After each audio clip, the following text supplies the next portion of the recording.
கிறிஸ்துவுக்குள் பிரியமானவர்களே, இந்த நாளுக்கான மாலை நேர மன்னா அப்போஸ்தலனாகிய யோவான் எழுதின முதலாம் நிருபம் 5வது அதிகாரம் 16வது வசனம். 1 யோவான் 5:16. 1 ஜான் 5:16. மரணத்துக்கு ஏதுவல்லாத பாவத்தை தன் சகோதரன் செய்ய ஒருவன் கண்டால் அவன் வேண்டுதல் செய்ய கடவன். அப்பொழுது அவனுக்கு ஜீவனை கொடுப்பார். யாருக்கென்றால் மரணத்துக்கு ஏதுவல்லாத பாவத்தை செய்தவர்களுக்கே. மரணத்துக்கு ஏதுவான பாவம் உண்டு, அதை குறித்து வேண்டுதல் செய்ய நான் சொல்லேன். இப்போ 2 காரியம் சொல்றாரு. பாவம் என்று சொல்லும்போது ஒரு பாவம் மரணத்துக்கு ஏதுவானது, மற்றவைகள் மரணத்திற்கு ஏதுவல்லாத பாவம். என்ன மரணத்துக்கு ஏதுவான பாவம்? அதாவது மத்தேயு இதை குறித்து நிறைய சொல்றாரு. யோவான்ல சொல்லும்போது யோவான் 16வது அதிகாரத்தில் 8வது வசனம் 9வது வசனம் பாரு. அவர் பாவத்தை குறித்தும் நீதியை குறித்தும் நியாய தீர்ப்பை குறித்தும் உலகத்தை கண்டித்து உணர்த்துவார். பரிசுத்த ஆவியானவர் 3 வேலை செய்வார். ஒன்று பாவத்தை, இன்னொன்று நீதியை, இன்னொன்று உலகத்தை நியாய தீர்ப்பை. அடுத்து யாருக்கு என்னன்னு சொல்றாரு. 9வது வசனம் என்ன? அவர்கள் என்னை விசுவாசித்தபடியினாலே பாவத்தை குறித்து, அவ்விசுவாசிகளுக்கு பாவத்தை குறித்து சொல்லிக் கொடுப்பாரு. நீங்கள் இனி என்னை காணாதபடிக்கு நான் என் பிதாவினிடத்தில் போகிறபடியினால் நீதியை குறித்து, ஒரு விசுவாசிக்கப்பட்டவனுக்கு நீ தேவனுடைய குமாரன்னு சொல்லி கொடுப்பாரு. 11வது வசனம், உலகத்தின் அதிபதி நியாயம் தீர்க்கப்பட்டதுனால நியாய தீர்ப்பை குறித்து கண்டு. அப்போ சாத்தானுக்கு நியாய தீர்ப்பு குறித்து. அப்போ பாவம் என்பது என்ன? இங்கே சொல்லப்படுகிற பாவம் என்பது என்ன? கர்த்தரை விட்டு பிரிந்திருப்பது. அதான் மரணத்துக்கு ஏதுவான பாவம். நீங்கள் யோவான் 15 லூக்கா 15வது அதிகாரத்தில் இந்த கெட்டகுமாரன் கதையில் நம்ம பார்க்குறோம். அந்த மகன் அப்பா விட்டு தூரம் போயிட்டான். அவன் திரும்பி வந்தது. அப்பா என்ன சொல்கிறாரு? இவனோ மரித்தான், இப்பொழுது பிழைத்திருக்கிறான். தேவனை விட்டு பிரிந்திருப்பது தான் நம்ம நிறைய வசனங்கள் பார்த்துருக்குறோம் முன்னாடி. மறுபடியும் உங்களுக்கு ஞாபகப்படுத்துகிறேன். ஏன்னா ஒரு சிறு பிள்ளை மரித்திருக்கும் போது அவன் மரித்து போயிட்டான்னு சொல்கிறாங்க. இயேசு கிறிஸ்து என்ன சொல்கிறாரு? பிள்ளை நித்திரையாக இருக்கிறான். யோவான் 11வது அதிகாரத்தில் லாசரு மரித்து போயிட்டாரு. ஆனால் ஆண்டவர் என்ன சொல்கிறாரு? லாசரு நித்திரையாக இருக்கிறான். அப்போ மாம்சப்பிரகாரமாய் மரிப்பது என்பது கர்த்தருடைய பார்வையில் நித்திரை. ஏன்னா கர்த்தரை விட்டு பிரிந்திருப்பது தான் என்னவாறுது? அது பாவம். அது மரணத்திற்கு ஏதுவான பாவம். மரணத்துக்கு ஏதுவல்லாத பாவம் என்று சொல்லக்கூடிய காரியங்கள் என்ன? நம்ம செய்யக்கூடிய மற்ற பாவங்கள்.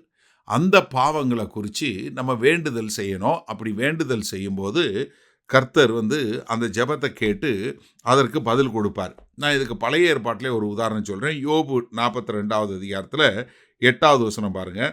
யோபு தன்னுடைய நண்பர்களுக்காக பேசுகிறார்.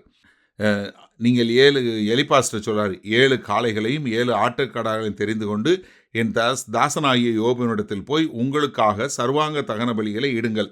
என் தாசனாகிய யோபும் உங்களுக்காக வேண்டுதல் செய்வான். நான் அவன் முகத்தை பார்த்து உங்களை உங்கள் புத்தியினத்துக்கு தக்கதாக நடத்தாதிருப்பேன். என் தாசனாகிய யோபு பேசினது போல நீங்கள் என்னை குறித்து நிதானமாய் பேசவில்லை. அதுக்கப்புறம் யோபு தன் சிநேகிதருக்காக வேண்டுதல் செய்ய போது கர்த்தர் அவனுடைய சிறையிருப்பை மாற்றினாரு, அவங்களுக்கு விடுதலை கொடுத்தாருங்கிறத பார்க்குறோம். சரியா? சரி, இந்த நாளில் இந்த வசனத்தை நம்ம எப்படி எடுத்துக்கொள்வது?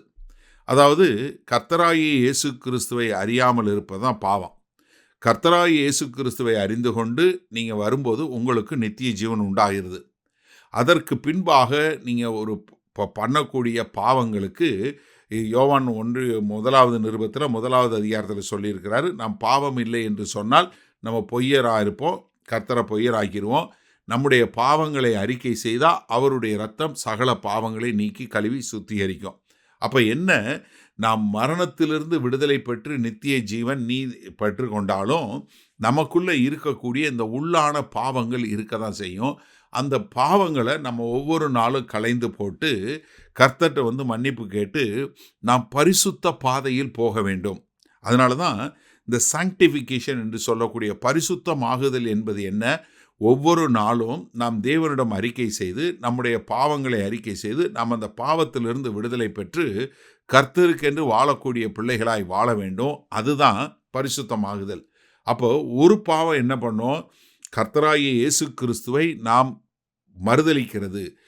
ஏன்னா அதனால தான் மத்தேயு 12வது அதிகாரம் 31வது வசனத்தில் கர்த்தராகிய இயேசு கிறிஸ்து சொல்லும்போது என்ன சொன்னார்? நீங்கள் மனுஷன் செய்கிற எல்லா பாவம் மன்னிக்கப்படும், ஆனால் பரிசுத்த ஆவியானவருக்கு எதிராக பேசுகிற பாவம் மட்டும் மன்னிக்கப்படாது. என்ன காரணம்? ஒரு மனுஷன் இயேசுவே ஆண்டவர் என்று எப்படி சொல்ல முடியும்? பரிசுத்த ஆவியின் மூலமா இதை சொல்ல முடியும். அது 1 கொரிந்தியர் 12வது அதிகாரத்துல 3வது வசனத்துல பார்க்கிறோம்.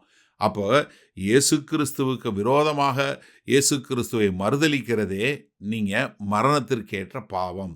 மற்ற பாவங்கள் நீங்க கர்த்தர்ட்ட அறிக்கை செய்து மன்னிப்பு பெற முடியும். அதற்காக நீங்க வேண்டுதல் செய்ய முடியும்.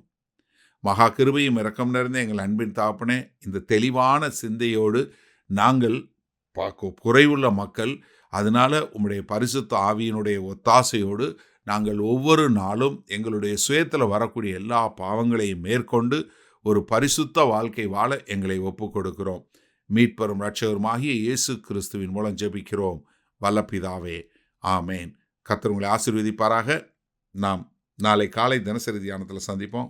Good night.